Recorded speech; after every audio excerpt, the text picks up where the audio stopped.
dialog keagamaan itu tercipta pada perilaku. Maka Pemuda Muhammadiyah lagi dorong program bagaimana living keagamaan. Misalnya saya Islam, ada yang Kristen, coba ikutin sebenarnya dialognya kayak apa sih? Biar paham dia tadi.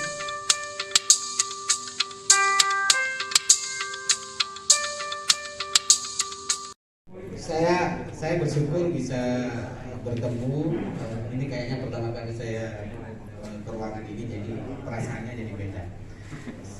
Saya mengawali bahwa persoalan wawasan kebangsaan yang dialami saat ini sebenarnya tidak pernah akan lepas dari sejarah perjalanan wawasan kebangsaan diterapkan dari bangsa kita.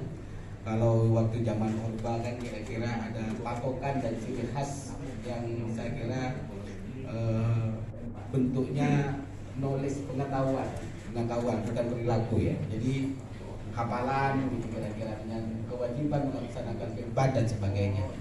Maka yang kita butuhkan sebenarnya saat ini adalah tidak hanya knowledge tapi perilaku wawasan kebangsaan yang selama ini mulai agak kehilangan ruhnya, karena problem utamanya juga tidak pernah lepas dengan pendidikan kita yang saat ini.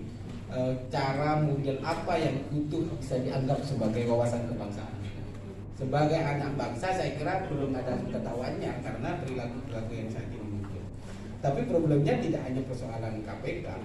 Wawasan kebangsaan sekarang juga harus diterapkan ke semua aparatur sipil negara, di mana banyak yang dianggap menyimpang juga. Menurut Menteri Aparatur Sipil Negara banyak yang bisa 40 orang dia terpapar radikal dan sebagainya.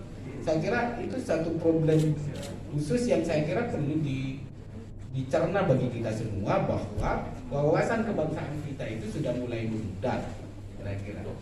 Bahkan yang ASN saja yang sudah biayai negara itu sudah memudar, apalagi rakyat Indonesia yang dia bersusah payah untuk menghidupi dan makan aja susah. Boro-boro melakukan pencernaan wawasan kebangsaan, makan aja ya susah. Maka sebagai autor politik, apa yang dikatakan Bang Syarif agak benar. DPR, MPR sudah banyak mensosialisasikan, tapi tidak lagi menciptakan apa yang disampaikan sosialisasi di tataran kebudayaan. Saya kira masih jauh dari harapan. Perdebatan tentang nilai-nilai yang sebelumnya sudah menjadi perdebatan oleh founding father kita, dan itu terus berulang-ulang, ditambah dengan nuansa politik yang tidak akan pernah selesai gitu kalau sudah dimasukkan ke dalam ranah politik. Problem kenapa kita masih muncul persoalan-persoalan kebangsaan, karena masih ada suatu penerapan ketidakadilan yang merata di bangsa ini. Dialog keagamaan itu tercipta pada perilaku. Maka Pemuda Muhammadiyah lagi dorong program bagaimana living keagamaan. Misalnya saya Islam, ada yang Kristen, coba ikutin sebenarnya dialognya kayak apa sih? Biar paham yayasannya. Sehingga kita tidak berdebat tentang satu narasi yang kita sama-sama tidak tahu gitu.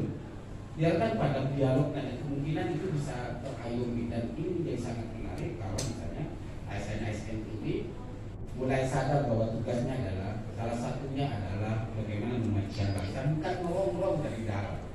Ini saya kira banyak juga ASN sudah makan dari negara, tapi juga ideologinya berbeda. Itu kan persoalan.